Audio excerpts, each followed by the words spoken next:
Auschwitz concentration camp is in South Poland, and it's about an hour and a half of driving distance from the town of Krakow.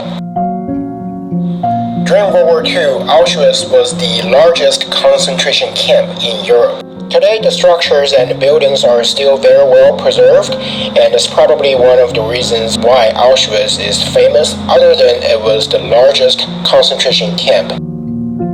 Since 1947, 2 years after the war, Auschwitz has become a major memorial museum and learning center, attracting people from all different types of background.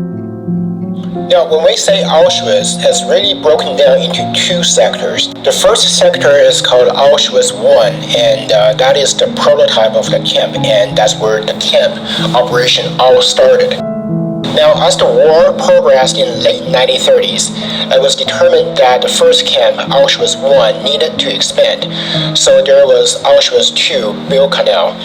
Now, the second camp is much bigger than the first camp and covers an area of 432 acres, which is almost 10 times as big as the first camp, Auschwitz I.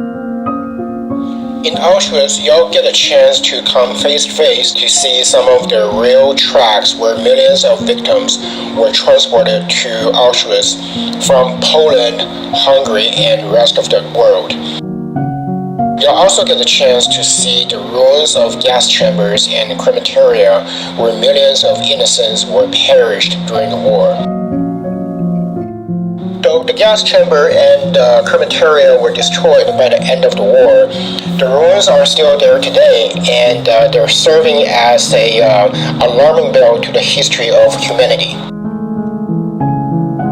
If you walk down the alleyway of both camps, you'll see barracks where millions of victims lived in harsh conditions during the war and eventually perished. As to Auschwitz I camp, it was established in June 1940 as a concentration camp near a train junction on the grounds of pre-war Polish army barracks. At the very beginning, Auschwitz I had 20 buildings, and as the need grew over time, 8 more buildings were built. The buildings in Auschwitz I were primarily used for camp hospital, storage space, offices, and camp jail. In 1944, about 16,000 victims were incarcerated in Camp 1. The second camp, or known as Auschwitz-Birkenau, is the expansion version of Auschwitz I, the first camp. It covers an area of 432 acres, which is almost 10 times as big as the first camp. The second camp is 2 miles away from the first camp, and it was designed and built in fall of 1941. At the very beginning, the second camp was built to incarcerate Soviet POWs, but then eventually became the largest extermination camp of history. The process goes where millions of victims first got transported here on train. They would first go through a selection process where the SS doctors would examine the new arrivals.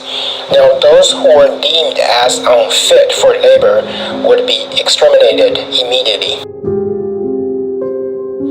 Life in the camp was extremely harsh, with overpopulation, inadequate nutrition, and illness being very common. The estimates suggest that around 1.1 million people lost their lives here in Auschwitz II-Birkenau. Both Auschwitz I and Auschwitz II were liberated by the Red Army on January 27, 1945. Toward the end of the war in January 1945, as Soviets were approaching to the camps, 56,000 victims were forced onto death march. There were only 7,500 sick and exhausted victims left behind in the camp, who were then liberated by the Soviet soldiers on January 27, 1945.